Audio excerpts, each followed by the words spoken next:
En 843, l'Empire carolingien est divisé entre trois frères qui ne se supportent pas, au moment même où les Vikings attaquent en force. Il va falloir sortir les mouchoirs parce que ça va saigner. La Francie occidentale, dotée d'une longueur de côte ingérable, est la première à cracher. Dès le départ, les Bretons profitent du chaos pour attaquer le royaume, unifié pour la première fois par un homme appelé Nominoé. C'est de la folie, dans le sens où la Bretagne elle-même subit de plein fouet les assauts des Vikings. Et pourtant, les Bretons parviennent à s'emparer de Nantes et de Rennes en 849, avant de poursuivre leur raid jusqu'à Vendôme. Très vite, Charles le Chauve est contraint de reconnaître la perte de la marche de Bretagne. Les grands du royaume en profitent pour tirer sur l'ambulance. En Aquitaine, le neveu de Charles le Chauve tente de se proclamer roi, déclenchant une guerre civile en 854. Sur ces entrefaites, l'empereur Lothaire Ier meurt, ce qui divise son royaume entre ses trois fils. Lothaire II récupère la Lotharingie au nord, Charles récupère la Provence au centre, Louis le Jeune hérite du royaume d'Italie et de la couronne impériale. La Francie médiane n'est déjà plus qu'un lointain souvenir. Pendant ce temps-là, la Francie occidentale continue de couler à pic face aux Vikings. Les gens en ont marre. En 858, le comte d'Anjou Robert le Fort, arrière-grand-père de Hugues Capet, se rebelle contre Charles le Chauve et appelle Louis le Germanique à la rescousse.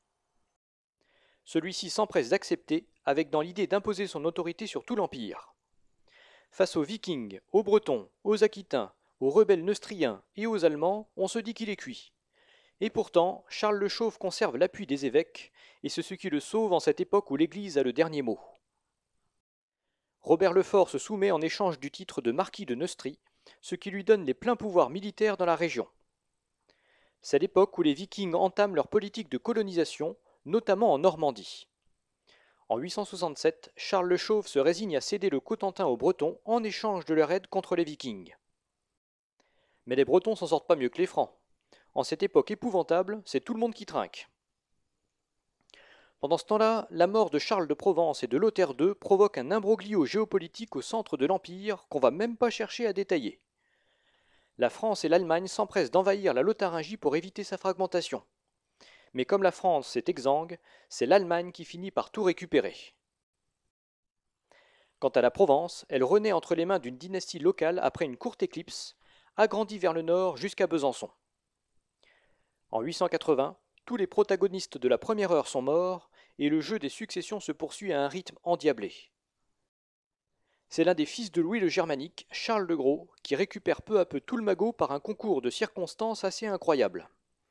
Et c'est ainsi qu'en 887, il se retrouve à la tête de tout l'Empire franc. C'est purement symbolique, car cette situation ne dure que quelques mois. L'empereur n'a plus aucune autorité sur un si vaste territoire et il n'a pas d'héritier. Ce sont les marquis, ducs et autres comtes qui mènent le bal. En 888, on assiste partout à l'essor de dynasties locales. La France revient au marquis Eudes, fils de Robert le Fort et grand-oncle duc Capet.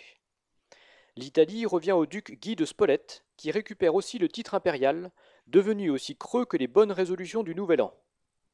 La Provence renaît, mais détachée de la Bourgogne plus au nord. Finalement, les Carolingiens ne subsistent plus qu'en Allemagne. Cette année 888 tourne une nouvelle page en Europe occidentale.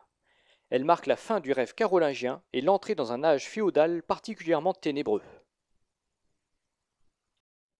En particulier, l'essor de ces dynasties locales va jouer un rôle essentiel dans la Reconquista espagnole. C'est ce qu'on va voir dans le prochain épisode.